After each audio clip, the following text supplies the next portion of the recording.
Hola, hola, ¿cómo están? Me da mucho gusto estar de nuevo con ustedes, aquí como cada mes. Seguimos con nuestra serie de la guerra espiritual. Ayer tuvimos el instituto, mandan saludos los hermanos de Nesa, algunos hermanos también de Sándalo. Nos pidieron que los saludáramos. Siempre es un gusto. Sabemos que muchos de ustedes también han estado orando por nosotros. Antes de pasar a nuestro mensaje y de pedir la ayuda de nuestro Señor para el mensaje de hoy, les pido que vayan a Mateo capítulo 4. Mateo capítulo 4.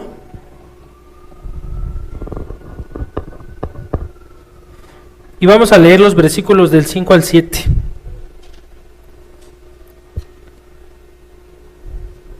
Mateo 4, versículo 5. Entonces, el diablo le llevó a la santa ciudad y le puso sobre el pináculo del templo y le dijo: si eres hijo de Dios, échate abajo, porque escrito está: a sus ángeles mandará acerca de ti, y en sus manos te sostendrán para que no tropieces con tu pie en piedra. Vamos a orar.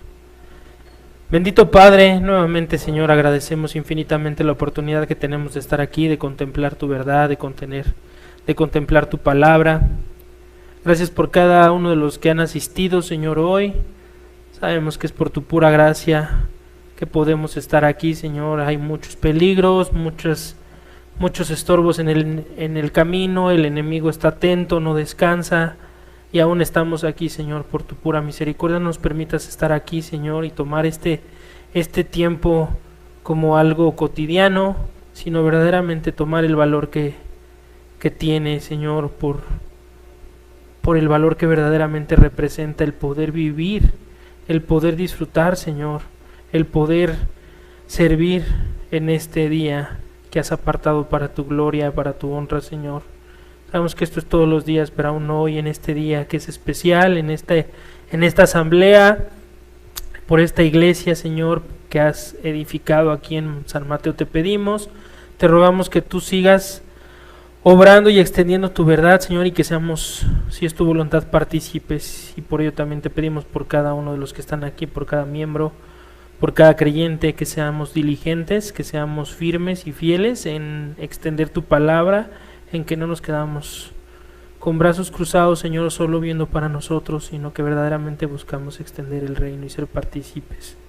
Nuevamente por tu palabra predicada hoy y por quien está aquí en el púlpito, Señor, te pedimos que las debilidades de este siervo inútil no sean una distracción para ningún oyente, que, Señor, seas tú quien hable, que tu Espíritu obre perfectamente. Confirmamos y confiamos, Señor, en tu palabra y en tu promesa de que esta no volverá vacía. Por la transmisión y los medios digitales también te pedimos, porque tu mensaje pueda ser escuchado y alcanzado en diferentes lugares, a más personas cada vez, que seamos aún diligentes nosotros en compartir estos enlaces, en aprovechar estos medios, pero que sepamos que esto no sustituye, Señor, el estar aquí. Y por eso te pedimos también por esta reunión y por que confiamos y creemos y sabemos que tu presencia especial está aquí con nosotros hoy. Por esto te agradecemos y pedimos en Cristo nuestro Rey y Salvador. Amén. Hermanos, en nuestro sermón pasado aprendimos sobre el arma, sobre esa espada que nuestro capitán blandió.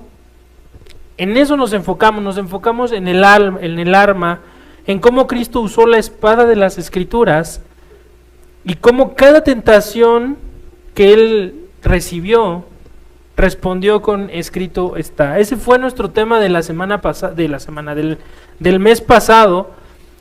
Veíamos justamente la importancia y el arma que tenemos en las Escrituras en esta guerra espiritual. Este es nuestro sexto sermón de la serie de guerra espiritual. Van a ser 10 mensajes con la ayuda del Señor. Este es el sexto, casi nos pasamos ya la mitad.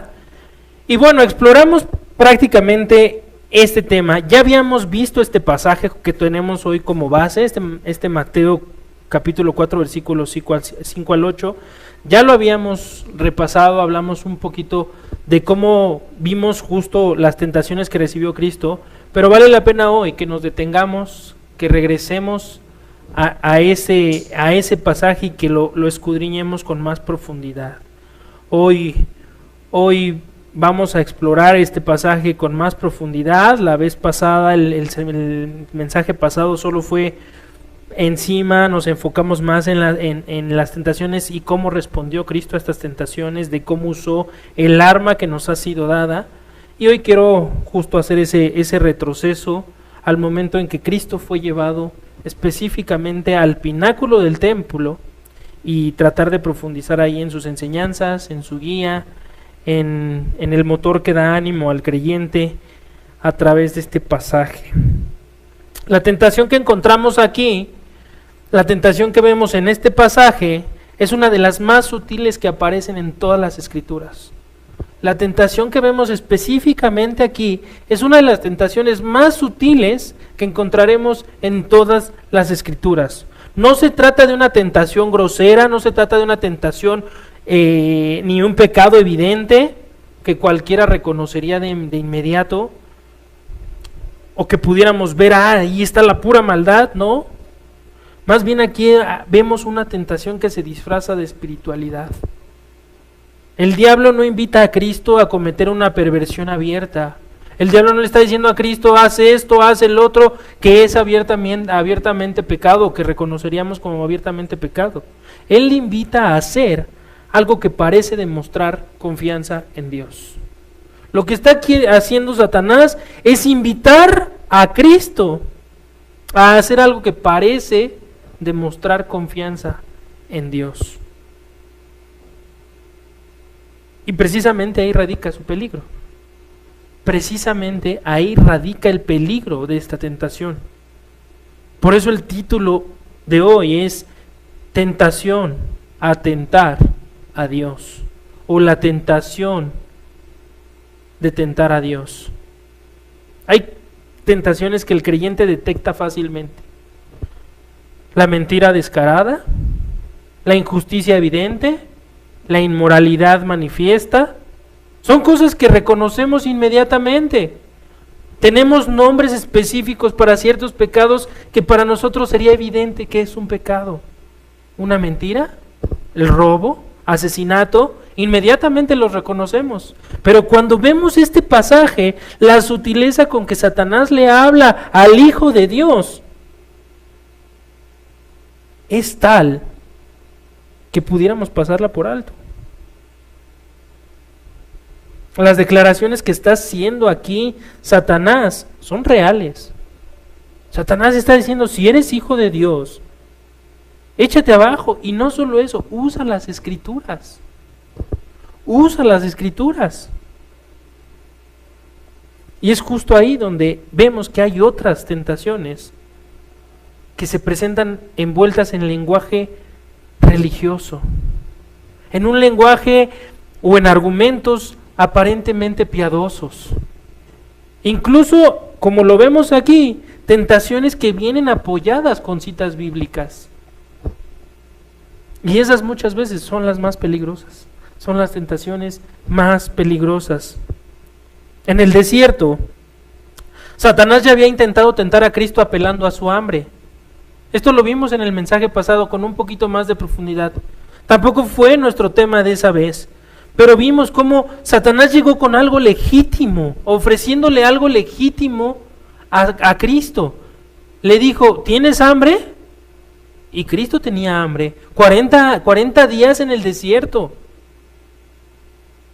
Pero ahora cambia de estrategia. Lo que vemos aquí en este pasaje es que Satanás cambia de estrategia, y lo que ahora hace es llevarlo al pináculo del templo, al lugar más visible de Jerusalén, y ahí le sugiere algo que parece heroico. Le dice, arrójate. Si tú te arrojas al vacío, Dios va a demostrar públicamente su protección. Dios va a evidenciar que tú eres el Hijo, que tú eres el Hijo prometido, el Mesías prometido. Aquí le está diciendo Satanás, si tú haces esto, todo el mundo va a saber que tú eres el Hijo. ¿Ven la sutileza? La tentación no era simplemente lanzarse desde lo alto. La tentación era poner a prueba a Dios. Esa era la tentación. Poner a prueba a Dios. Lo que está pasando aquí es que Satanás está pidiendo que exijamos que Dios, o estaba pidiendo que Cristo le exigiera a Dios a actuar para respaldar una acción que no había ordenado. Lo que vemos aquí era Satanás usando las promesas divinas para justificar una presunción humana. Porque Dios sí había prometido lo que dice aquí. Las escrituras son claras. El Salmo 91 verdaderamente dice estas palabras: a sus ángeles mandará cerca de ti y en sus manos te sostendrá. Es una promesa fiel de Dios. Pero lo que está pidiendo aquí Satanás es algo muy sutil. Es usar estas promesas divinas para justificar la presunción humana. Si tú te arrojas, va a ser evidente que tú eres el Hijo de Dios. Prácticamente le estaba diciendo aquí, es como como el rockstar o como el prime time, ¿no? En la televisión o en la radio, ¿no? El horario más visible, el mejor horario te lo voy a ofrecer. Tú vas a tener tu programa, vas a hacer tu exhibición, van a ver que tú eres el Hijo de Dios, pero lo único que te pido es que al final de la transmisión, al final del mensaje, pongas ahí en la pantalla, en los créditos: esto ha sido patrocinado por Satanás. Solo eso. Tú vas a ser la estrella, pero al final solo dame el crédito a mí.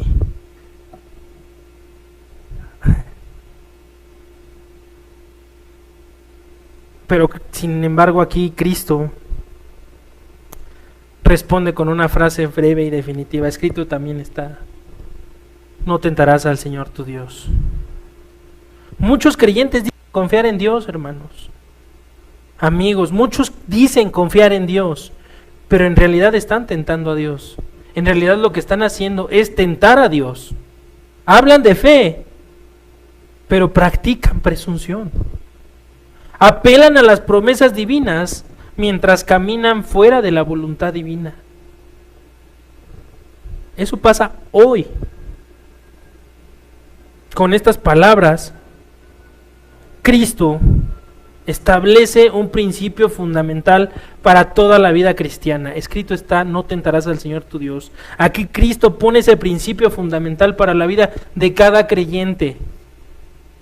Y ese principio es que la verdadera fe nunca exige que Dios respalde nuestra obediencia, o nuestra desobediencia más bien. La verdadera fe nunca exige que Dios respalde nuestra desobediencia. Y aquí es donde podemos examinarnos a nosotros mismos.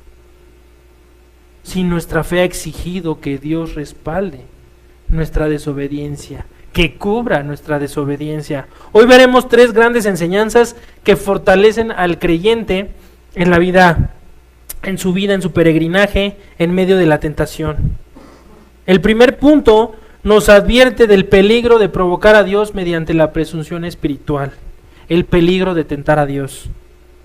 En la segunda parte del mensaje veremos cómo este pasaje también nos anima a mantenernos firmes, recordando que Cristo mismo ha enfrentado nuestras tentaciones. Y tercero, nos recuerda que al haber sido tentados, o al haber sido tentado Jesús, como nosotros, Él nunca pecó y por eso puede ayudarnos en nuestra lucha. Esos van a ser los temas de hoy. Estas verdades no solo son reflexiones y nada más, no solo es, suena bien, suena padre, el peligro de tentar a Dios, Cristo venció, suena bonito. No solo son esas reflexiones, estas son verdades y estas son armas para la guerra espiritual, hermanos. Son armas para la guerra espiritual que durante 6 mensajes o 5 mensajes anteriores hemos estado viendo que es real y en la cual estamos todos creyentes una guerra real, espiritual, y hemos visto muchos puntos, pero hoy veremos justo estas verdades que se volverán armas en nuestra guerra espiritual. ¿Por qué? Porque el creyente vive en un mundo donde la tentación es constante. La tentación no para, donde el enemigo es real y donde esta batalla, esta guerra es intensa. Es intensa. Pero también sabemos que cada creyente vive bajo la victoria de un Salvador y que ese Salvador ha vencido. Por eso, hermanos, al considerar estas enseñanzas, no lo haremos como quien examina una historia, como quien ve un cuento de hadas, no, sino como soldados que aprenden de su capitán a cómo mantenerse firmes en medio del conflicto. Y lo primero que debemos entender es esto: la fe verdadera nunca tienta a Dios. La fe verdadera nunca tienta a Dios. Eso nos lleva a nuestro primer punto, el peligro de tentar a Dios. Hay un peligro real en la vida del creyente de trastornar la fe y de usarla para tentar a Dios. Y no es que Dios vaya a caer, no es que por nuestra tentación Dios vaya a caer, no, es que por nuestra tentación nosotros caeremos en este peligro. Satanás lo sabía, conocemos su astucia, pero el enemigo no puede ser más astuto que nosotros, hermanos, si somos diligentes en reposar en la sabiduría de Dios, si somos diligentes en reposar en lo que vimos nuestro mensaje pasado, en las Escrituras. Ahí está nuestra defensa, escrito está, y si somos diligentes en ello, Satanás no puede doblegarnos con su astucia. Por eso debemos de estar atentos. Hermanos, tentar a Dios es ponerse voluntariamente en peligro, en desobediencia. Y no es lo peor, no solo es ponernos en peligro o en desobediencia, sino que a la vez estamos esperando que Dios intervenga para librarnos. Yo estoy en desobediencia, yo me estoy exponiendo voluntariamente al peligro, no importa, Dios va a intervenir para librarme. No, como si Dios estuviera obligado a demostrar su poder o su fidelidad. A veces actuamos de esta manera como si Dios estuviera obligado a poner en prueba o a demostrar su fidelidad o su poder. ¿Cuántas veces hemos oído, visto o escuchado esto? Incluso aún puede ser que hoy tú tengas una actitud parecida. Esto no es ajeno a ningún creyente. Israel hizo esto en el desierto, especialmente en Masá. ¿Qué vemos en el Éxodo 17:7? Cuando ellos se llegaron a este lugar que fue justamente nombrado Masá, porque fue ahí donde el pueblo tentó a Dios, fue ahí donde dudaron de la presencia y del cuidado del Señor. En el fondo, tentar a Dios es decir, si Dios está conmigo, entonces que me lo pruebe como yo quiero. Si Dios está conmigo, pues que me lo pruebe como yo quiero.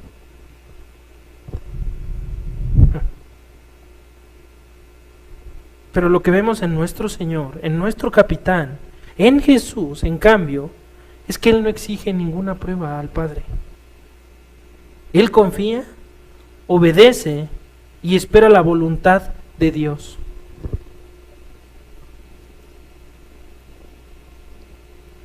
La fe verdadera no manipula a Dios, hermanos.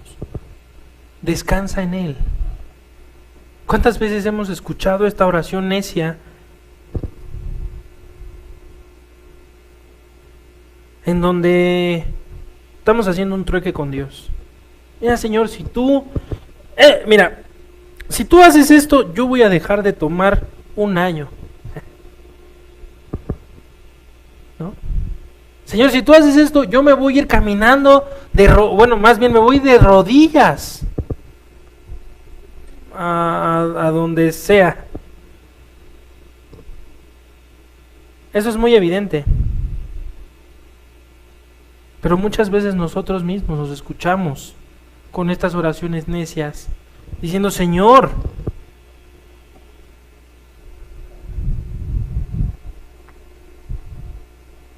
ayúdame en mi trabajo. Yo sé que tú proveerás, Señor. O más bien, no me ayudes en mi trabajo, es: Señor, voy a dejar mi trabajo, pero sé que tú proveerás.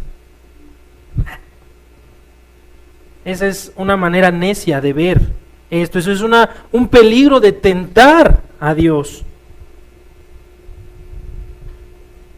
La escena que el Evangelio nos presenta es profundamente reveladora, hermanos. El diablo lleva al Señor, lleva a Jesús al pináculo del templo. Era uno de los lugares más altos, visibles de Jerusalén. Desde ahí, justo como decíamos, la caída sería mortal. Cualquiera que se arroje de ahí, la caída sería mortal. Y es ahí que el tentador le propone algo aparentemente espiritual, ya lo dije. Le dice que se arroje al vacío, confiando en que Dios enviará ángeles para sostenerlo.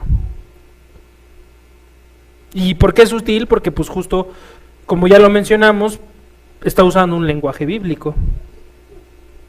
Estamos usando las palabras de Dios, las promesas de Dios, pero están sacadas de contexto. Como saben, aquí Satanás está citando el Salmo 91, recordando que Dios ha prometido cuidar a su pueblo, enviar a sus ángeles para guardarlos. A primera vista, el argumento parece convincente. Aquí lo que está diciendo Satanás parece convincente, es cierto. Si Cristo se avienta, entonces está esta promesa. Si Dios ha prometido protección, ¿por qué no confiar plenamente en esa promesa? Es una pregunta que ponemos ahorita sobre la mesa. Si Dios ha prometido protección, entonces ¿por qué no habría yo de confiar plenamente en esa promesa? ¿Por qué no demostrar públicamente que el Hijo de Dios vive bajo la custodia celestial? Pero ya lo vimos, Cristo sabe la respuesta y Él dice: no tentarás al Señor tu Dios. No tentarás al Señor tu Dios. Con estas palabras, nuestro Señor Jesucristo desenmascara la verdadera naturaleza de la tentación.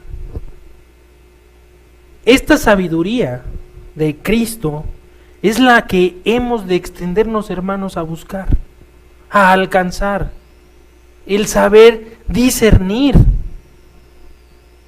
Esta es la sabiduría a la cual hemos de extendernos. Cristo no dijo otra cosa, escuchó y le dijo: escrito está, no tentarás al Señor tu Dios. Aquí la propuesta de Satanás no era un acto de fe, era un acto de presunción, era un acto de tentación, y no he sido muy claro todavía con esa parte de la presunción. Pero la fe descansa en las promesas de Dios. Sí, la fe descansa en las promesas de Dios, pero lo hace mientras camina en los caminos que Dios ha ordenado. Si la fe descansa en las promesas de Dios, cada uno de nosotros, ya lo hemos visto, debemos de sujetarnos y somos fortalecidos en las promesas que Dios nos ha dejado. Pero no podemos dejar de lado que esas promesas se viven en los caminos que Dios nos ha dejado, que Dios nos ha ordenado. Pero lo que pasa aquí es que la presunción exige que Dios respalde acciones que Él nunca mandó. La fe obedece, pero la presunción provoca. La fe dice: Señor, caminaré en tu voluntad y confiaré en tu cuidado. Pero la presunción dice: haré lo que quiera y esperaré que Dios me proteja. ¿Ven la diferencia? Señor, caminaré en tu voluntad y confiaré en tu cuidado. Qué diferente. ¿Qué es hacer? Caminar en tu voluntad y podemos confiar en su cuidado. No al revés. La cosa no es al revés. No es confío en tu cuidado, pero hago lo que yo quiera.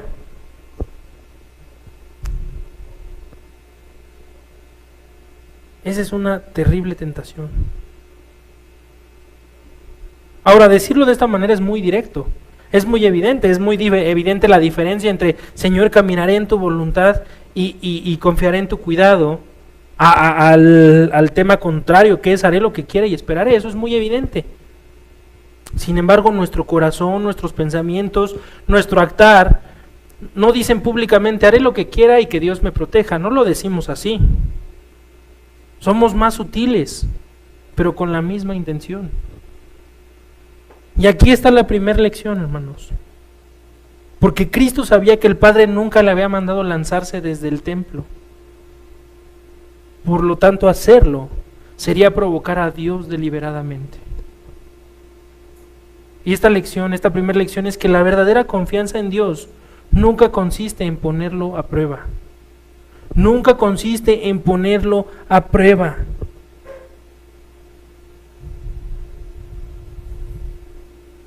El pecado de tentar a Dios no pertenece solamente a este episodio en el desierto. Este no es el único lugar donde vemos este peligro de tentar a Dios.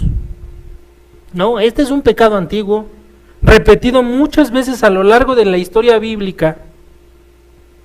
Israel, Sansón, Balaam, tantos ejemplos. Ellos no confiaron humildemente en Dios, lo pusieron a prueba. Lo pusieron a prueba. No una, no dos. Muchas veces su confianza se volvió presunción y su presunción se volvió tentación y la tentación de tentar a Dios.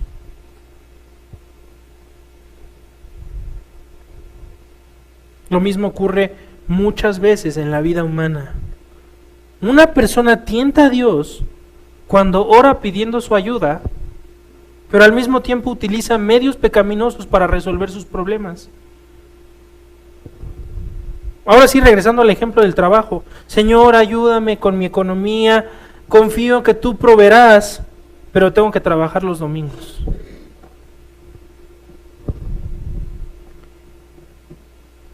Y no hablo de trabajar el domingo.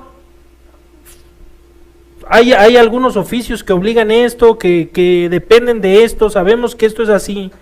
Pero hablo de trabajar el domingo para evitar, o que evita que venga a servir a Dios. A guardar el día en este lugar, en la iglesia en la que hemos sido puestos. Señor, yo confío, sé que tú proveerás, pero no puedo asistir hoy al templo porque tengo que trabajar. Eso es la sutileza. Y es un tema muy delicado, es algo complejo, pero es real. Es real. Y así como ese hay muchos ejemplos. Ese es algo muy burdo, pero hay muchos ejemplos. Es como aquel que pide a Dios provisión económica, pero decide recurrir al engaño, a la injusticia o al fraude para salir de dificultades. Pedimos su ayuda, pero al mismo tiempo queremos usar medios pecaminosos para resolver el problema. Y quien actúa de esa manera es un hombre que está diciendo con sus acciones, Dios ayúdame, mientras simultáneamente camina en caminos que Dios aborrece. Eso es tentar a Dios. Eso es lo que estaba ofreciendo Satanás a Cristo. El creyente también puede caer en esta presunción cuando descuida deliberadamente su deber, mientras espera que Dios lo proteja de las consecuencias. No, ya lo dije, un hombre abandona su trabajo con ligereza, no le importa y dice, Dios proveerá. No funciona así. Otro hombre vive imprudentemente y afirma, Dios me va a cuidar, Dios me cuidará. Pero Dios nunca prometió protegernos de los resultados de nuestra propia irresponsabilidad. En ninguna parte de las Escrituras vemos que Dios nos va a guardar de los resultados de nuestra propia imprudencia, irresponsabilidad. Más bien nos advierte de cuidarnos, de ser imprudentes, de ser irresponsables. Y es aquí donde hallamos nuestra segunda lección. La fe verdadera nunca usa las promesas divinas para justificar su desobediencia. La fe camina en el camino del deber y ahí es donde confía en Dios. Ahí es donde confía en Dios. Andaré con Cristo. Entonábamos este himno hace rato. Y es ahí donde hallaré el gozo. Es ahí donde puedo caminar confiado. La fe camina en ese camino y es ahí donde puede sostenerse. Cristo no se lanzó del pináculo porque sabía que el Padre no le había llamado a hacerlo. Permanecer en obediencia era el lugar seguro. Y Cristo se mantuvo en el lugar seguro, en el lugar de la obediencia. ¿Y qué creen? La tentación era: arrójate y los ángeles vendrán casi a tu socorro. Pero en la obediencia de Cristo, el mantenerse en el lugar seguro, ahí los ángeles ya estaban guardándolo. Ahí la gracia se estaba manifestando, no aventándose del pináculo, sino sosteniéndose en la obediencia. Ahí ya la gracia se había manifestado, los ángeles estaban guardándolo.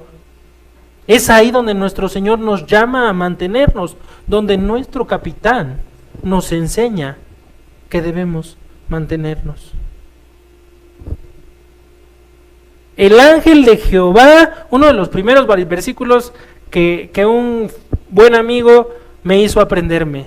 El ángel de Jehová acampa alrededor de los que le temen, y la promesa, y los guarda.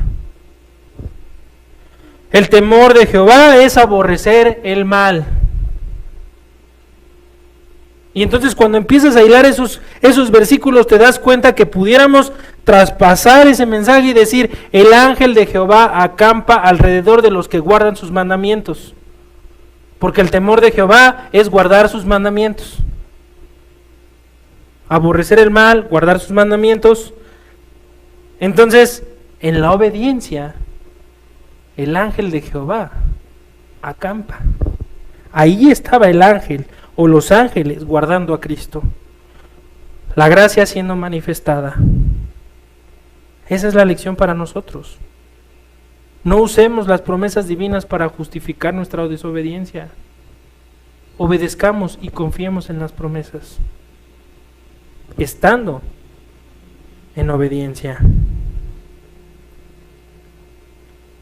El error fundamental de esta tentación es creer que podemos abandonar el camino de Dios y aún así esperar su bendición. Pero las promesas de Dios están ligadas a sus caminos. Satanás citó el Salmo 91, pero omitió una parte fundamental de ese salmo. Esa parte que Dios guarda a su pueblo. Y esto es lo que omitió Satanás, algo simple. Él dijo, citó correctamente el Salmo 91, pero decidió omitir esta parte. Y la parte es: en todos sus caminos. En todos sus caminos. Es decir, en los caminos de obediencia que Él ha trazado. Dios no ha prometido bendecir nuestras imprudencias. Dios no ha prometido proteger nuestra desobediencia. Dios protege a los que caminan en sus sendas. Eso sí. Por eso cada creyente debe aprender una lección profundamente deliberadora. El lugar más seguro del mundo no es el lugar más espectacular, no es el más cómodo, no es tampoco el más exitoso. El lugar más seguro del mundo no es el pináculo del templo. Y aquí hay otra gran lección: el lugar más seguro del mundo es el camino de la obediencia. ¿Quieres andar tranquilo, seguro en tu peregrinaje por este mundo? Vive en obediencia. Anda en los caminos de obediencia. Puede haber tormentas allí, puede haber pruebas y las va a haber, puede haber momentos de debilidad, pero aún así Aún con todo esto, es el lugar donde el creyente está bajo el cuidado de Dios. ¿Y qué lugar más seguro puede haber que ese? Ninguno.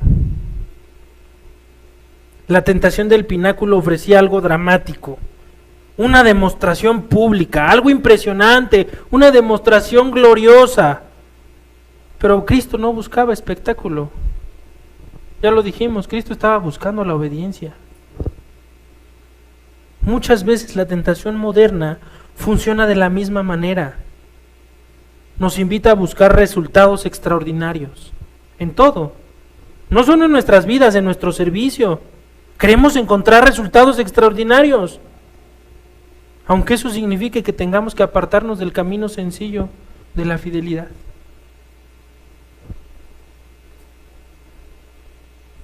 Pero el Señor nunca llamó a sus discípulos a impresionar al mundo.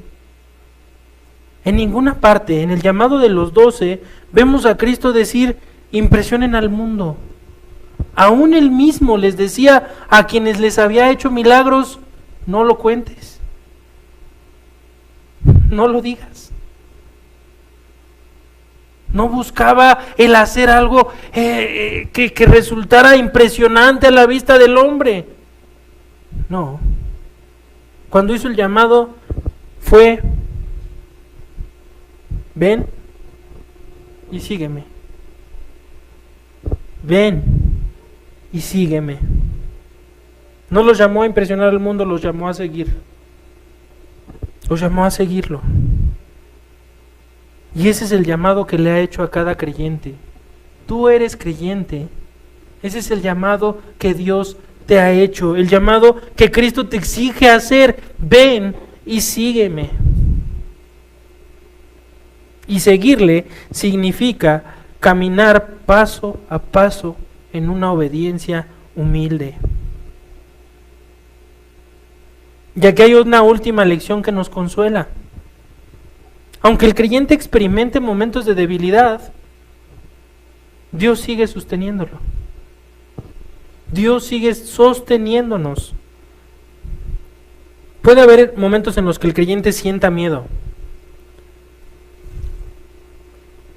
Puede haber instantes en los que parezca que todo se derrumba a su alrededor.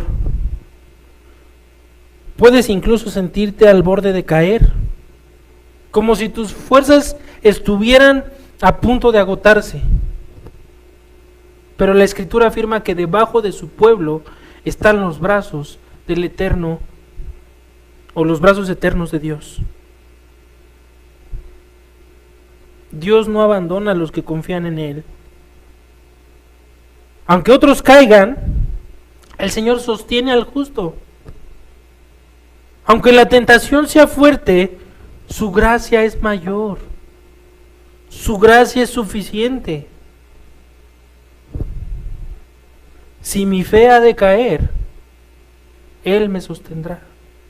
Si mi fe ha de caer, Él me sostendrá. ¿Por qué? Porque la tentación es fuerte, pero su gracia es mayor. Ese es el lugar seguro, hermanos.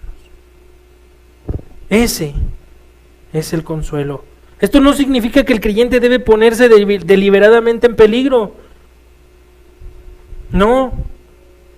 Todo lo que nos muestra este pasaje es: el creyente no debe de ponerse en peligro deliberadamente esperando que Dios lo rescate. Significa que cuando el creyente camina fielmente en el camino de la obediencia del deber, entonces puede descansar con certeza de que Dios lo va a guardar. Es ahí donde las promesas se cumplen. La seguridad del creyente no proviene de su fortaleza personal. Viene del cuidado fiel de Dios en sus caminos. En sus caminos. Ahora vean, hermanos, algo con lo que no voy a profundizar hoy, pero que vale mucho la pena hacer un paréntesis, es la comparación entre Adán y el nuevo Adán. Ambos fueron tentados en las mismas condiciones. Me refiero en el mismo modo, con el mismo objetivo. No en las mismas condiciones, sino con el mismo objetivo. Con sutileza, Satanás tentó a Adán con sutileza. Y todo estaba centrado en atacar la confiabilidad de la palabra de Dios. Lo que Satanás estaba atacando era la confiabilidad de la palabra de Dios. Él está citando las Escrituras y le está diciendo, ni son suficientes ni son confiables. ¿Por qué? Porque en la tentación en el Edén, ¿qué le dijo a Adán? ¿O qué le dijo a Eva, la serpiente? Más bien. No, no es cierto. Más bien es que Dios no quiere que seas como Él. Vean, la imagen aquí es muy contrastante. Adán y Eva fueron tentados en el Edén. Ellos tenían todo. Y vean algo me va a regresar un poquito. Cristo fue tentado como hombre. Sin embargo, Cristo no tenía una naturaleza pecaminosa, como tú y como yo. Cristo no tenía una naturaleza pecaminosa, era 100% hombre, pero no tenía una naturaleza pecaminosa. Adán y Eva no tenían en principio una naturaleza pecaminosa.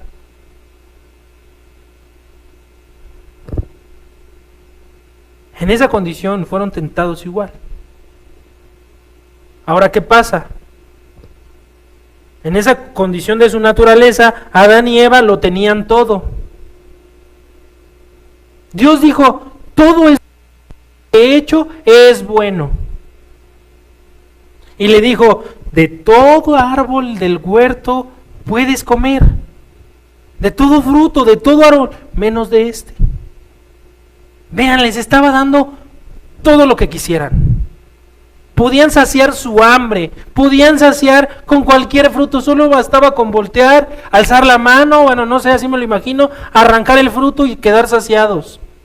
Era todo lo que tenían que hacer, no más. No sudor de su frente, no estaba la condición del sudor de su frente. ¿Y qué pasa con Cristo?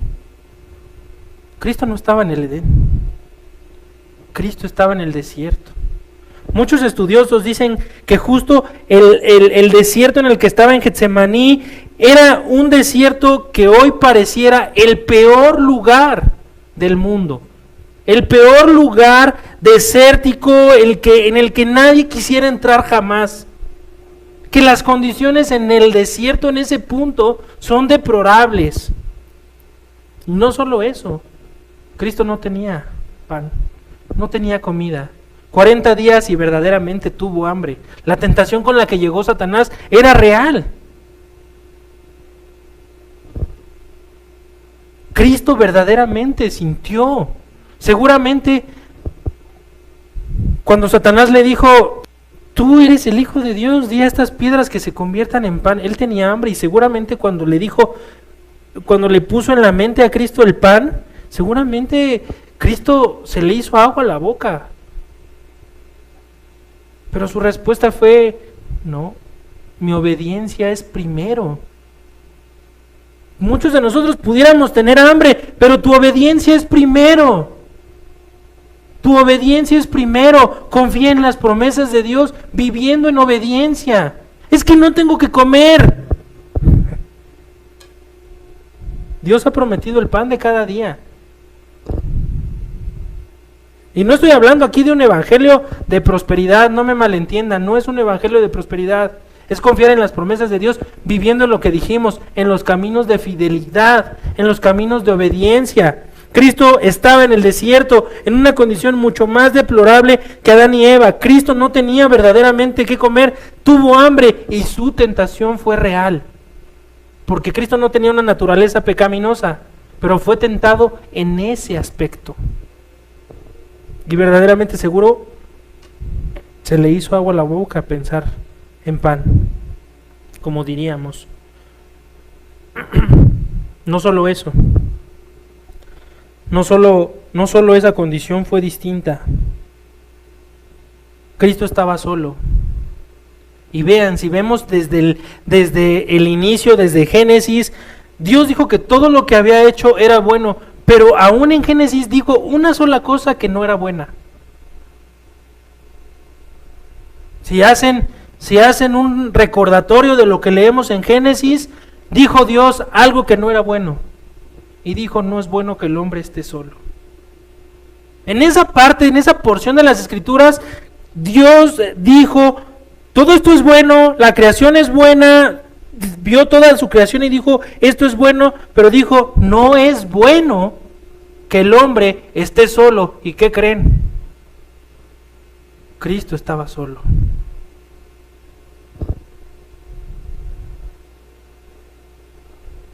Entonces las condiciones eran sumamente peores para Cristo. Pero ¿qué pasó? Adán y Eva escucharon a la serpiente astuta y cayeron. Y Cristo, aún en esas condiciones deplorables, se mantuvo firme a la obediencia y fue perfecto en todo y no pecó. Hermanos, ese es nuestro capitán. Ese es al que puedes seguir. Ese es el ejemplo en el cual puedes sostenerte. Y con eso pasamos a nuestro segundo tema, los ánimos para mantenernos firmes en la tentación. Vayan a Hebreos, capítulo 4, versículo 15.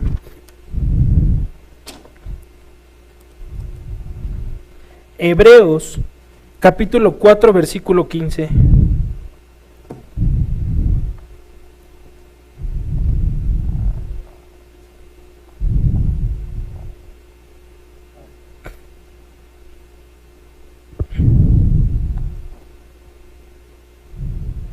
Porque no tenemos un sumo sacerdote que no pueda compadecerse de nuestras debilidades.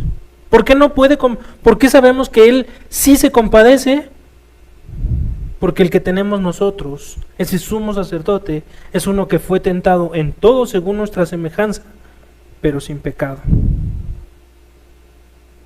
Acerquémonos pues confiadamente al trono de gracia. Tras el peligro de ser tentados con tentar a Dios, valga la redundancia, tras ese peligro real de ser tentados con tentar a Dios, además de las primeras lecciones y advertencias en nuestro pasaje, en Mateo, y aquí encontramos el ejemplo de nuestro Señor Jesucristo, y vamos a ver en ello las lecciones y la guía para mantenernos firmes y con ánimo en la tentación. Y lo primero que vemos aquí en Hebreos es que Cristo conoce nuestras tentaciones. Ahora, esto de que Cristo fue tentado en todo es un tema delicado, no vamos a profundizar, pero quiero aclarar una cosa.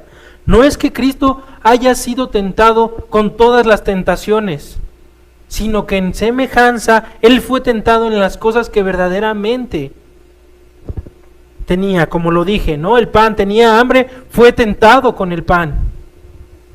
Era el Hijo de Dios, acababa de ser bautizado y fue uno de los momentos más esclarecedores donde con voz audible se escuchó, este es mi Hijo en el cual tengo complacencia. Y Satanás llega con la tentación de decirle, si tú eres el Hijo de Dios, si tú eres el Hijo de Dios, en esas tentaciones sí fue tentado. ¿Y por qué quiero aclarar esto? Porque no es como poder decir, bueno, Cristo entiende al pedófilo porque él tenía un deseo por los niños. Pues no. Por eso quería hacer este paréntesis. Y hay que aclarar ese tema simplemente así, después profundizaremos en ello, en otro sermón, en otro mensaje. Pero en esas tentaciones en las que Cristo fue tentado, Él fue perfecto y Él conoce. Él sabe, Él verdaderamente tenía un deseo de comer. Nosotros tenemos verdaderas debilidades. Pero si Cristo venció, cualquiera que sea la tentación, nosotros en Cristo podemos vencer.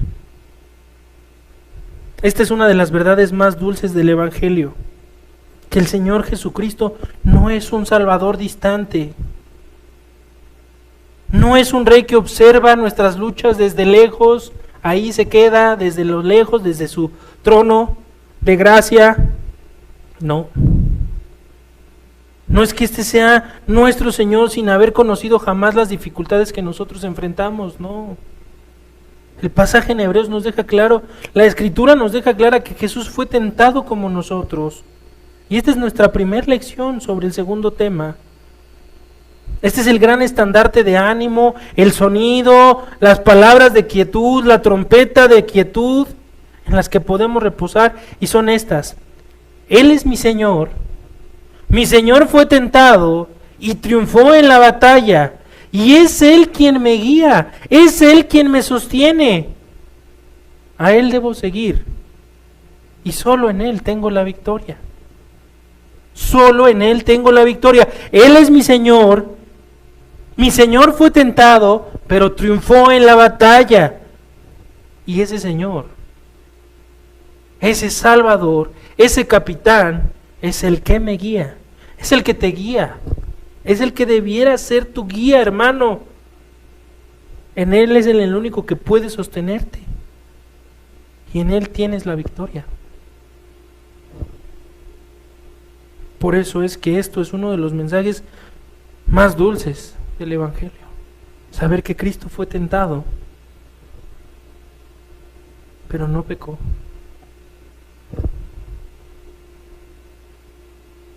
Esto significa que el Hijo de Dios, cuando se hizo hombre, no vivió una vida libre de conflictos espirituales. Cristo no vivió una vida libre de conflictos espirituales. En el Edén, Adán y Eva no tenían conocimiento de lo que era el pecado. Cristo vivió en un mundo donde el pecado era lo más común.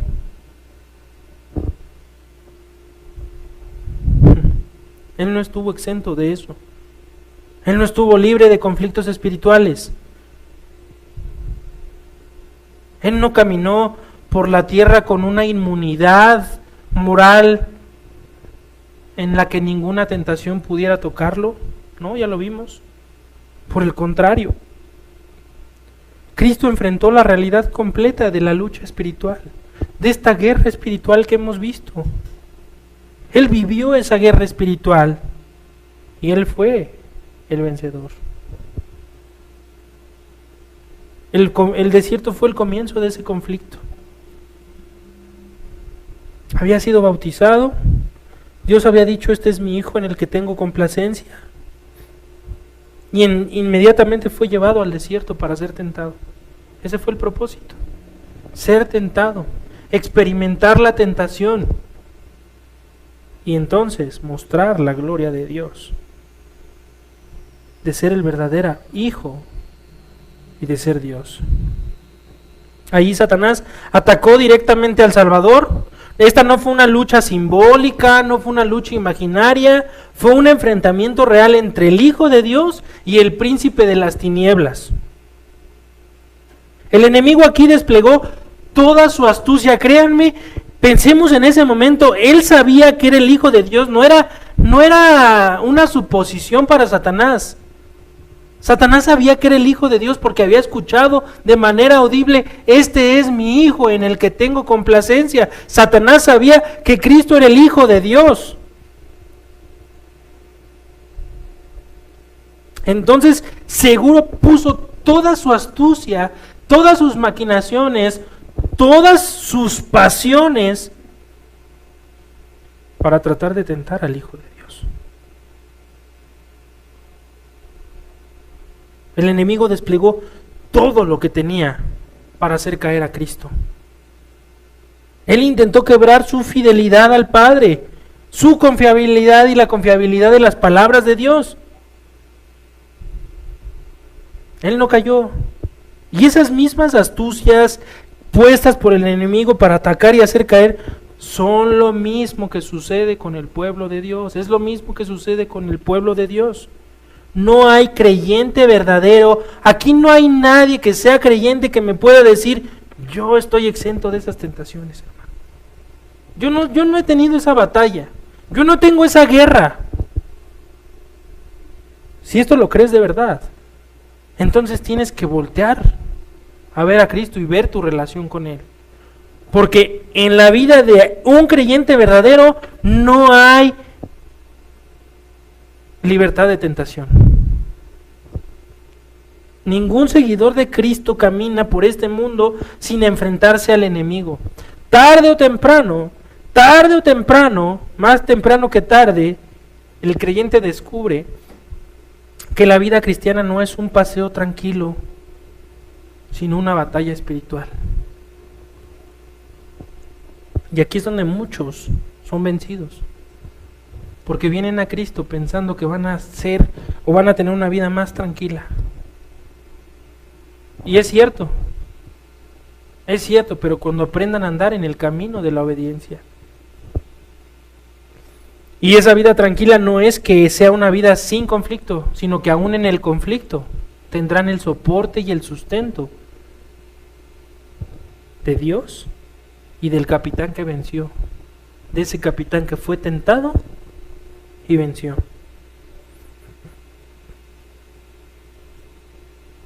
Tarde o temprano el creyente descubre que la vida cristiana no es ese punto tranquilo, sino esa batalla espiritual.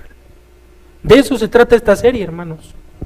Esta serie sobre la guerra espiritual se trata de recordarnos que esta es una guerra espiritual en la que estamos, de la cual ningún creyente está exento, y hemos de tomar la lección, repasar cada lección que hemos tenido como advertencia, recordatorio, llamados de ánimo.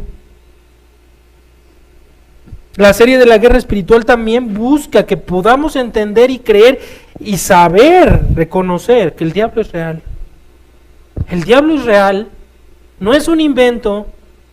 Aunque no podamos verlo con nuestros ojos, aunque no podamos percibir su forma, su actividad es constante, hermanos.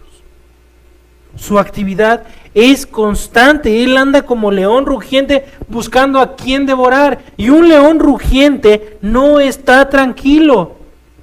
Tal vez lo podamos entender más si decimos león enjaulado, ¿no? Paseándose de un lado a otro, esperando el momento para atacar.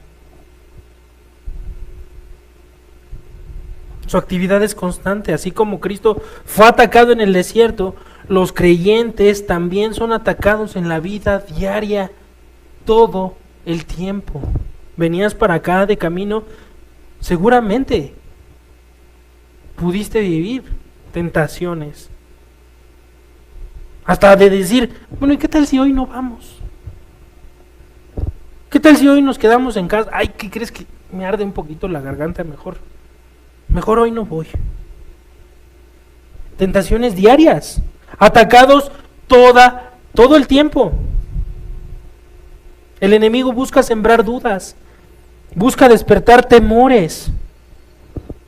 El enemigo provoca el desánimo.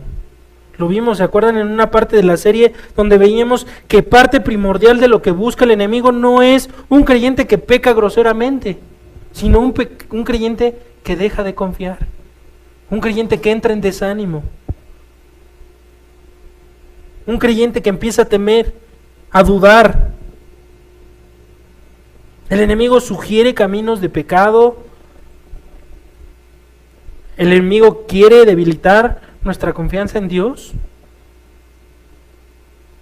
Pero hermanos, en medio de esta batalla, el creyente posee una gran consolación.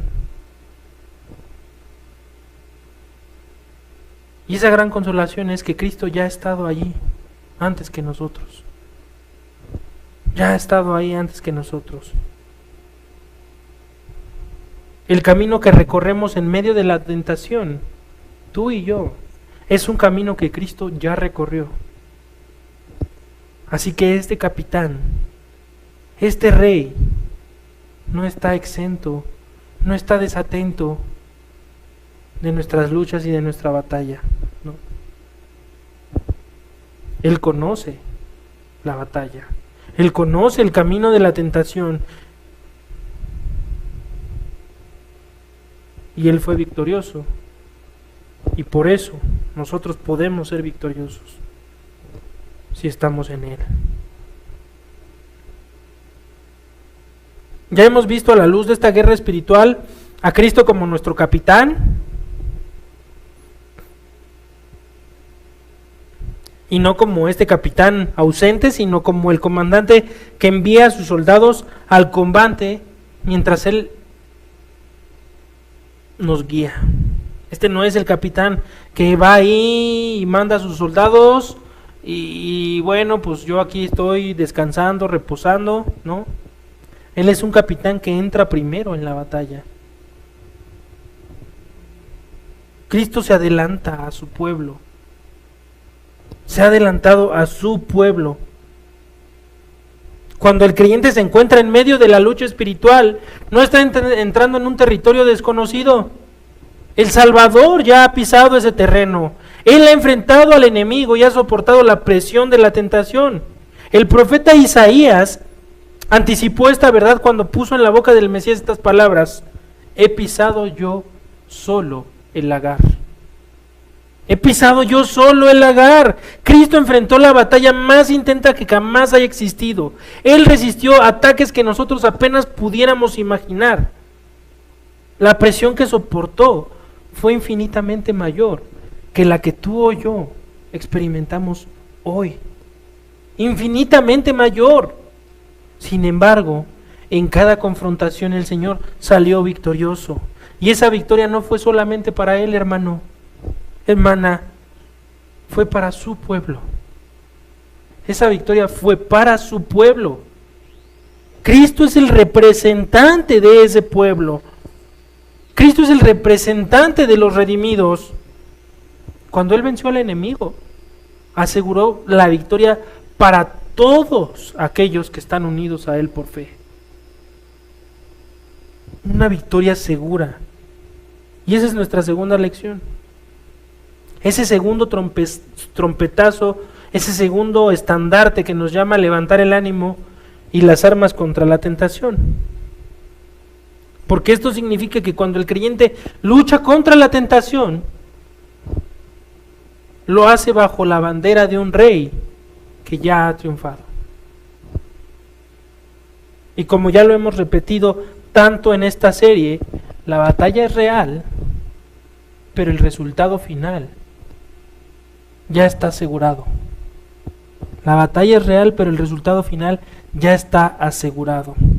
Ahora, otro punto importante, otra verdad profundamente consoladora surge de esta siguiente enseñanza. La tercera enseñanza de nuestro segundo punto es que ser tentado no significa pecar. Y esto es una diferencia que muchos olvidamos.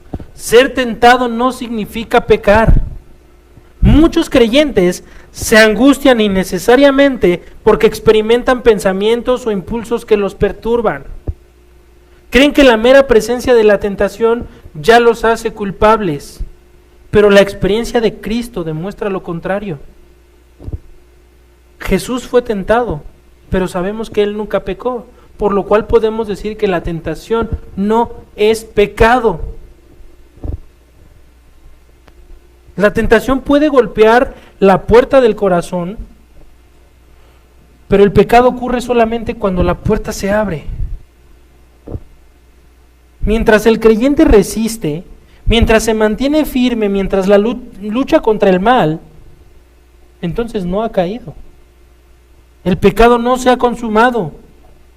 De hecho, muchas de las tentaciones más dolorosas son precisamente las que más repugnan al creyente. Cuando el enemigo susurra, aquí está el enemigo susurrándonos pensamientos malignos, el alma fiel se estremece a tal grado que lo rechaza con horror. Está en la tentación, está siendo susurrada a nuestros oídos y es tan repugnante que la rechazamos con horror. Y vean, Bunyan ilustró esta experiencia en El progreso del peregrino de una manera increíble. Cuando él describe cómo los demonios susurraban, ¿se acuerdan? Si han leído este libro, en el valle de sombras de muerte, está Cristiano ahí, va andando y de repente empieza a escuchar, ¿no? Empieza a escuchar estas tentaciones en los oídos. Y durante un momento Cristiano pensó que esos pensamientos eran suyos. Era tan denso este valle que él pensaba que esos pensamientos eran suyos. pero luego comprendió que provenían del enemigo y logró salir avante de este valle de muerte.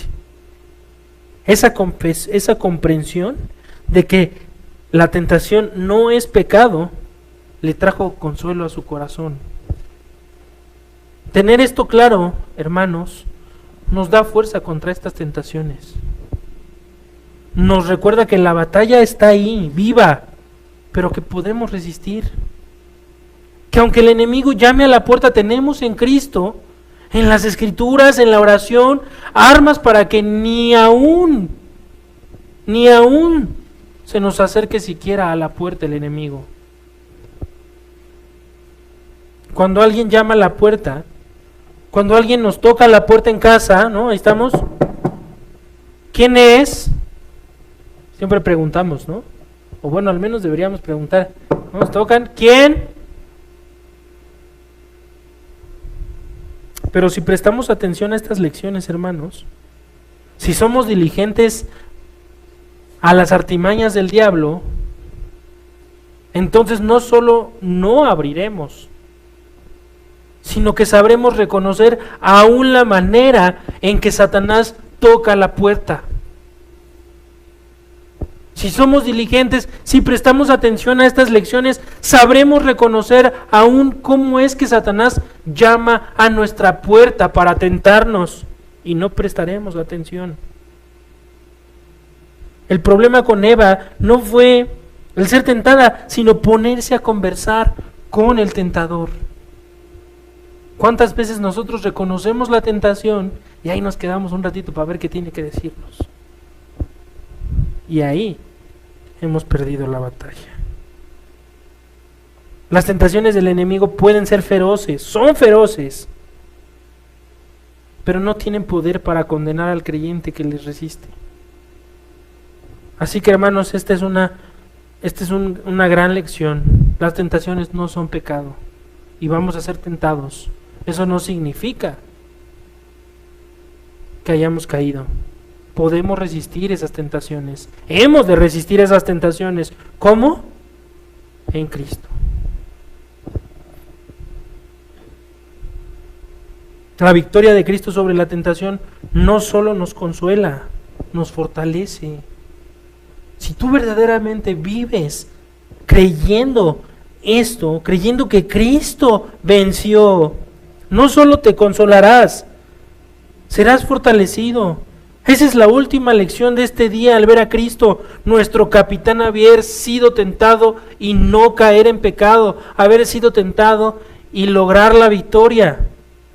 El hecho de que el Señor haya resistido sin caer demuestra que el pecado no es inevitable. El pecado se puede evitar. La tentación puede ser fuerte, pero no es irresistible.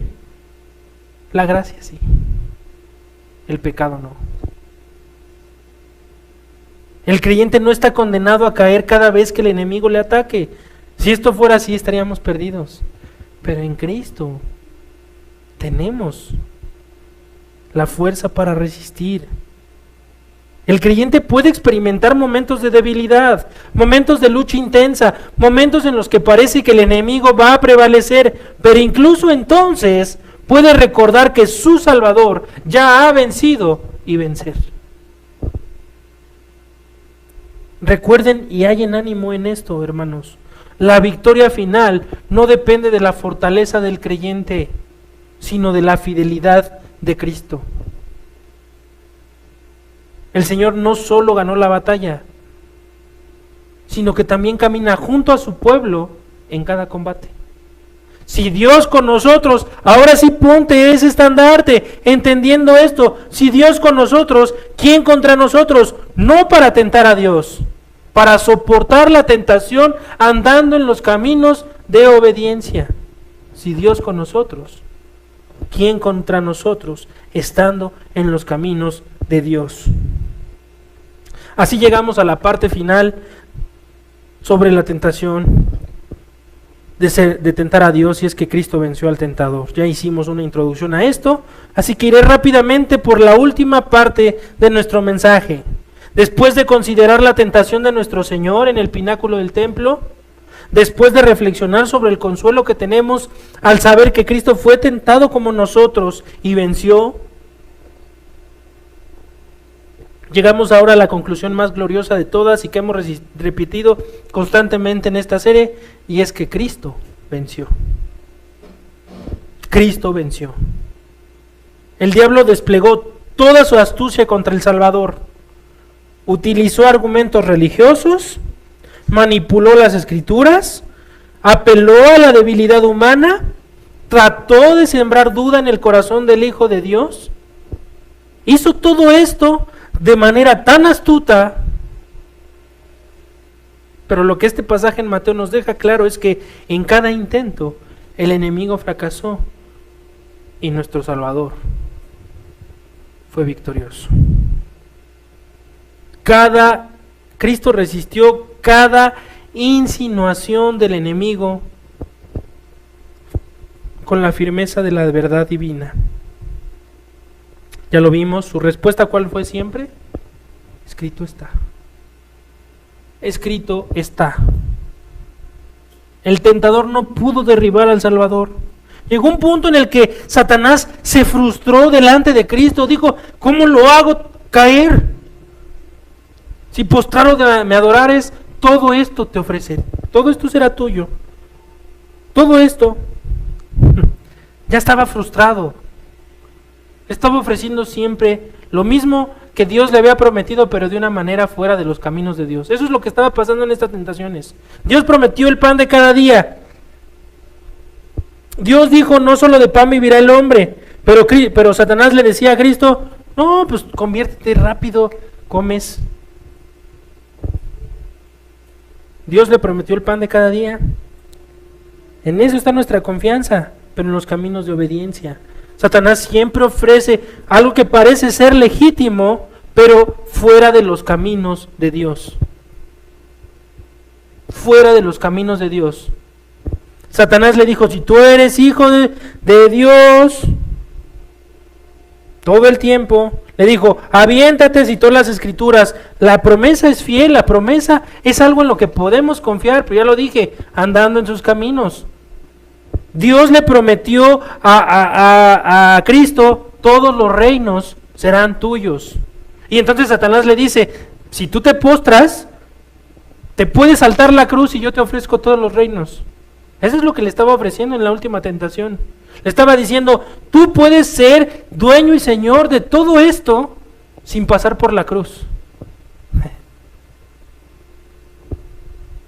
Y Dios le dijo, todos los reinos serán tuyos, puestos bajo ti. Pero sabía que era más importante la obediencia. Hermanos, la tentación es fuerte, porque sabemos que verdaderamente en la carne, Cristo incluso decía, Señor, si es posible que pase de mí esta copa. Él pudo ver una oportunidad real en decir, pues sí, o sea, la promesa se puede cumplir sin la cruz, pero no. Él cumplió perfectamente. A nosotros somos tentados en la misma manera. Nos ofrece cosas que pueden parecer más fáciles, pero saltándonos la obediencia, saliéndonos del camino. Los salteadores en el progreso del peregrino decían, por aquí ya llegué rápido, ¿no? Me salto la barda y rapidísimo, y ninguno de ellos fue salvo. Ninguno de ellos llegó al reino. Hermanos, Satanás nos va a tentar con algo que parece ser verdadero, usando incluso las Escrituras, nos va a tentar con tentar a Dios. Tus promesas dicen esto, Señor, entonces, pues yo puedo hacer esto y no pasa nada. No, cuidémonos de eso. Porque la victoria de Cristo no fue pequeña. Fue una derrota humillante para Satanás. El enemigo que había seducido a toda la humanidad desde el principio, encontró ahora a un hombre que no podía ser vencido. Donde Adán cayó, Cristo permaneció firme. Donde Israel fracasó en el desierto, Cristo triunfó. Donde todos los hombres han sido derrotados por el pecado, Cristo se mantuvo sin mancha. Y esa victoria tiene implicaciones eternas, no solo en Cristo, sino para ti y para mí, que somos su pueblo. Si tú eres creyente, estas promesas y estas implicaciones de la victoria son para ti. Porque Cristo no luchó solamente como un individuo aislado, Él luchó como el representante de su pueblo. Cuando Él venció al tentador, aseguró la victoria final para todos aquellos que están unidos a Él. Cristo es la cabeza de su pueblo. Y muchas veces, hermanos, olvidamos vivir a la luz de esta verdad. Decimos creerla, pero ¿la vivimos en verdad? ¿Vivimos de verdad como Cristo siendo nuestra cabeza? En las Escrituras, la relación entre Cristo y los creyentes se describe muchas veces como la relación entre una cabeza y un cuerpo.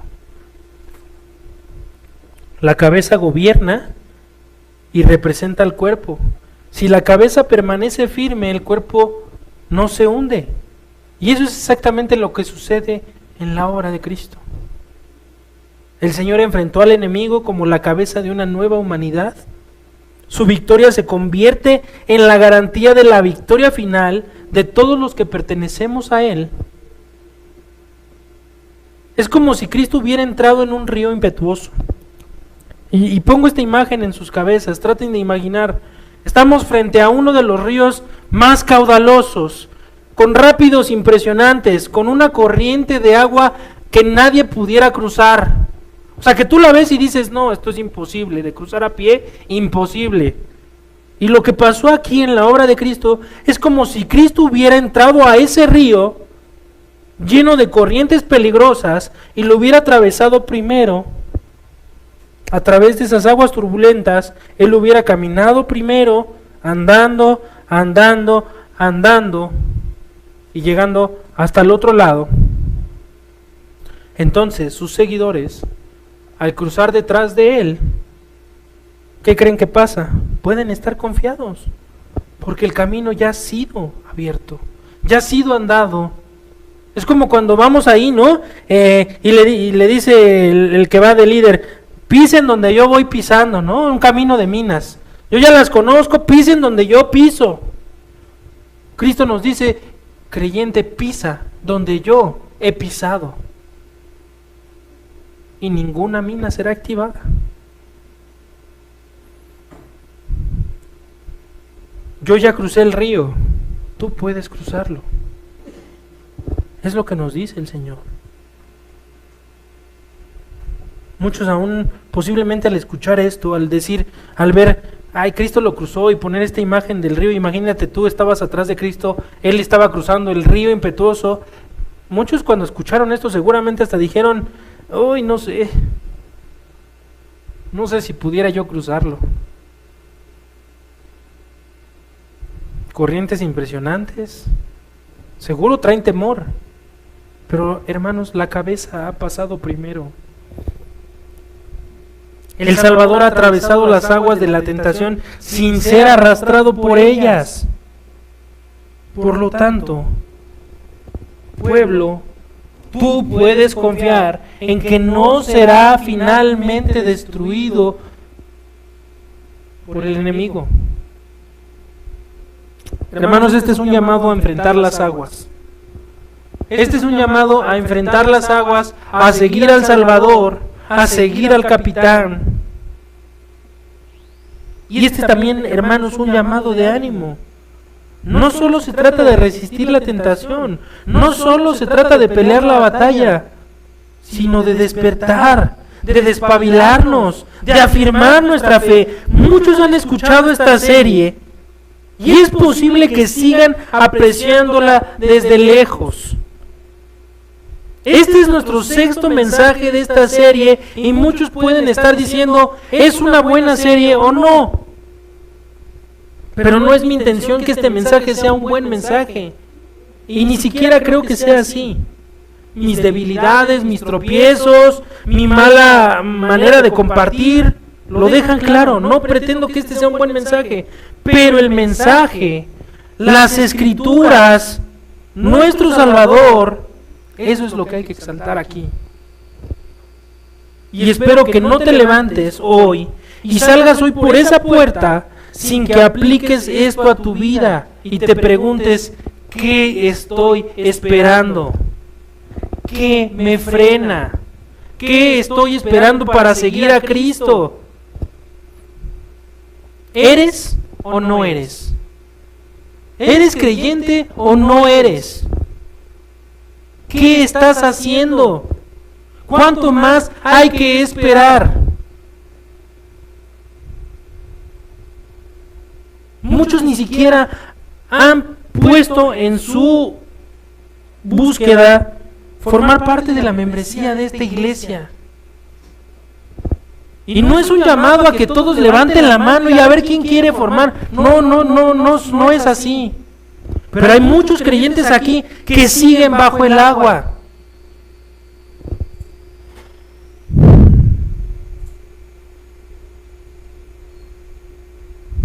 ¿Eres o no eres?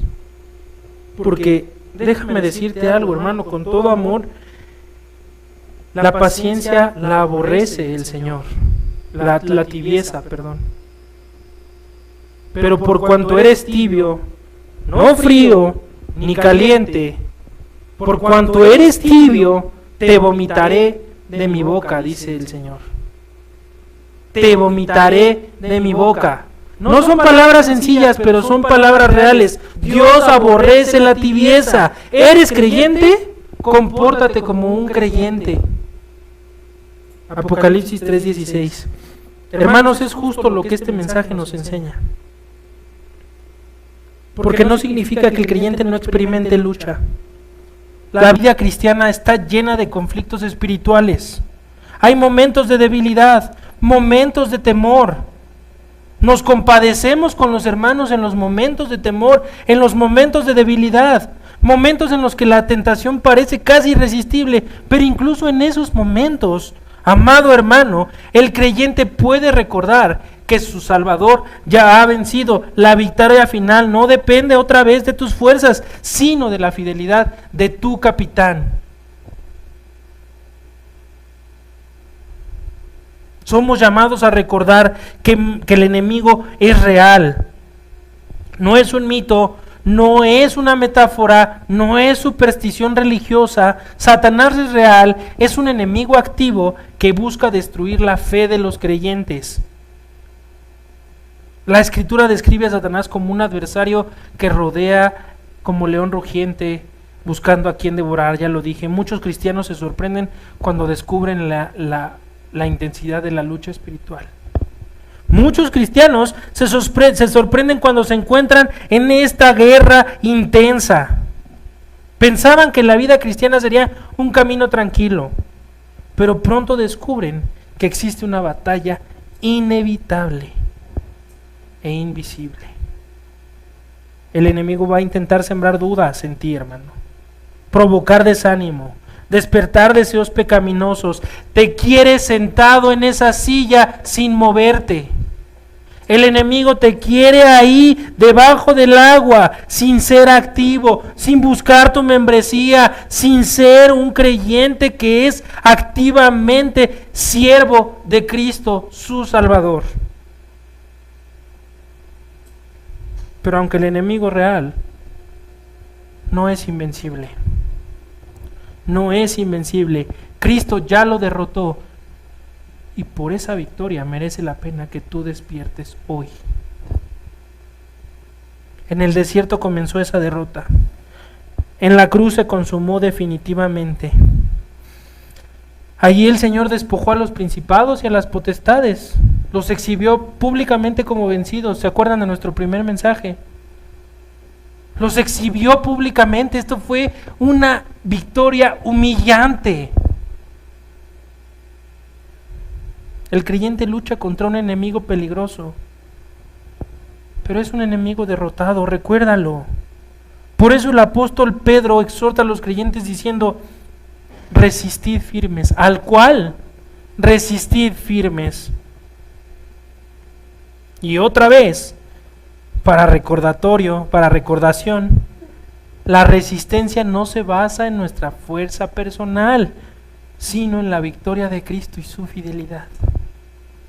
Así llegamos al final de nuestro mensaje, hermanos.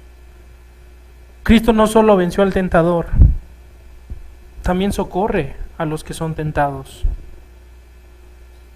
Él no olvida las batallas que enfrentó en la tierra, no olvida la presión del enemigo ni la intensidad del conflicto espiritual, no olvida Mateo 4:5 o Mateo 4 en todo su esplendor. Él no lo olvida, por eso puede compadecerse de aquellos que ahora luchan contra las mismas fuerzas. Cuando un creyente se encuentra en medio de tentación, no está abandonado, el Salvador está cerca. Él conoce cada lucha del corazón, conoce cada pensamiento de desánimo, conoce cada momento de debilidad. ¿Y qué creen? Ese Salvador está dispuesto a ayudar. Él conoce cada lucha del corazón, conoce cada pensamiento de desánimo, está dispuesto a ayudar. Por eso el Evangelio hace un llamado lleno de gracia. Vengan a Cristo. El llamado es: venga a Cristo aquel que lucha contra el pecado. Venga a Cristo el que se siente agotado por la batalla. Venga a Cristo el que teme caer. Cristo es un Salvador que ayuda a los tentados. Cristo es nuestra victoria en medio de la tentación. Hermanos, después de considerar estas enseñanzas, debemos detenernos un momento y contemplar la imagen completa de las Escrituras. Hemos visto el peligro de tentar a Dios mediante la presunción espiritual. Hemos aprendido que la fe verdadera no consiste en exigir señales extraordinarias, sino en mantenernos en el camino de la obediencia. La fe camina en obediencia humilde y confía en Dios dentro de sus caminos. También hemos visto el gran consuelo que el creyente posee en medio de la batalla espiritual. ¿Y cuál es ese gran consuelo? Cristo mismo fue tentado y venció. El Salvador no es el rey distante del que nosotros pudiéramos quejarnos. No. Es un capitán. Él ha caminado por el mismo campo de batalla que nosotros. Y finalmente hemos visto la verdad más gloriosa de todas. Cristo venció al tentador. A pesar de todas sus fuerzas, toda su astucia, Él no logró derribar a Cristo. El Salvador permaneció firme, obediente y santo. Y ese, hermano, es el llamado hoy a permanecer firme, obediente y santo. Donde Adán cayó, Cristo permaneció en fe. Donde Israel fracasó en el desierto, Cristo triunfó. Y esa victoria te representa a ti, creyente. Él luchó como la cabeza de su pueblo. Querido hermano, hermana, la tentación es una realidad inevitable en esta vida. Es inevitable. Ningún creyente sincero escapa completamente de ella. Habrá momentos en los que el enemigo intentará sembrar dudas en tu mente, despertar deseos pecaminosos, persuadirte de abandonar el camino de la obediencia. Va a sembrar estas cosas, pero cuando eso ocurra, recuerda estas tres verdades. Recuerda que la verdadera fe no provoca a Dios, descansa en Él y en sus caminos. No necesitas demostrar tu confianza mediante actos imprudentes o decisiones impulsivas. La obediencia sencilla es la forma más pura de confianza. Recuerda también que tu Salvador conoce perfectamente la lucha que enfrentas. Él ha pasado por el mismo camino y compadece tus debilidades. Cuando tu corazón esté cansado, cuando la batalla parezca demasiado intensa, puedes acercarte a Él en confianza. ¿Te sientes débil, abatido? Dilo a Cristo. ¿Te sientes confundido? Dilo a Cristo. Él es tu amigo más fiel. Por eso cuando llegue la tentación, no mires primero tu debilidad, mira a Cristo. No te apoyes en tu fuerza, apóyate en la suya. No enfrentes la batalla solo, corre al Salvador, que es poderoso para socorrer a los que son tentados. Ahora permítame hablarle a quienes no están en Cristo. Quizás has escuchado estas enseñanzas, llevas mucho tiempo aquí y has pensado que se trata simplemente de consejos espirituales para personas religiosas. Pero la verdad es mucho más profunda que eso, amigo. El problema más grande del ser humano no es simplemente la tentación. El problema más grande es el pecado que habita en su corazón. Sin Cristo, el hombre no está simplemente luchando contra la tentación. Está bajo el dominio del pecado. Sin Cristo el hombre está bajo el dominio del pecado. Sin Cristo no hay verdadera libertad espiritual. Sin Cristo no hay defensa que tú puedas presentar contra el tentador. No la hay. Sin Cristo, el hombre no está simplemente luchando contra esa tentación. Está bajo el dominio del pecado. Pero la buena noticia del Evangelio es que el mismo Cristo que venció, del que hemos estado hablando aquí, el Cristo que venció al tentador, también vino a salvar a los pecadores. Él vivió la vida perfecta que nosotros no hemos vivido y murió en la cruz para cargar con la culpa de aquellos que confían en Él. Por eso el llamado del Evangelio es claro y es urgente, amigo. Y ese llamado es: no intentes enfrentar la vida confiando en tu propia fuerza. No intentes reformarte por tus propios medios. No intentes vencer el pecado sin el Salvador. Ven a Cristo. Ven con tu culpa, con tus luchas, con tus debilidades. Ven tal como eres, confiando en la gracia de Dios revelada en Cristo Jesús. Porque el mismo Salvador que venció al tentador es el único que puede salvar tu alma. Y para todos nosotros, creyentes e inconversos, la enseñanza final de este mensaje es clara. La tentación es real, el enemigo es astuto, la batalla es intensa, pero Cristo ha vencido y todo aquel que confía en Él participará finalmente de su victoria.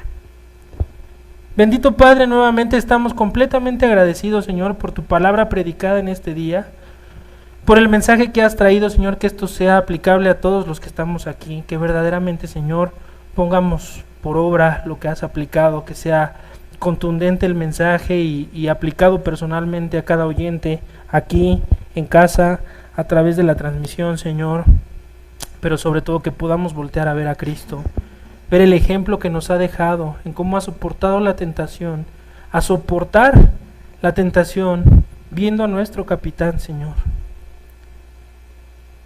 Que podamos decir fielmente: escrito está. Que podamos citar las Escrituras como una defensa. Que podamos orar con poder contra la tentación y pelear la buena batalla. Batallar hasta la sangre contra el pecado en esta guerra espiritual a la cual estamos sujetos todos los días de nuestro peregrinaje. Señor, gracias por tu palabra, gracias por el mensaje, gracias por la paciencia de cada oyente. Te rogamos por cada creyente, Señor, que esto sea un mensaje de ánimo verdadero, de verdadera fortaleza, de poder sopesar, Señor, y reposar en estas verdades. Y por cada persona que no te conoce, Señor, que no ha entregado su vida a Cristo, te rogamos porque aún hoy puedan ver su necesidad real del Salvador, porque sin Él solo sirven a un propósito, y ese propósito es el pecado para muerte eterna. Por eso te pedimos, por cada alma, porque aún tu palabra hoy no vuelva vacía. En el nombre de Cristo nuestro Rey y Salvador. Amén.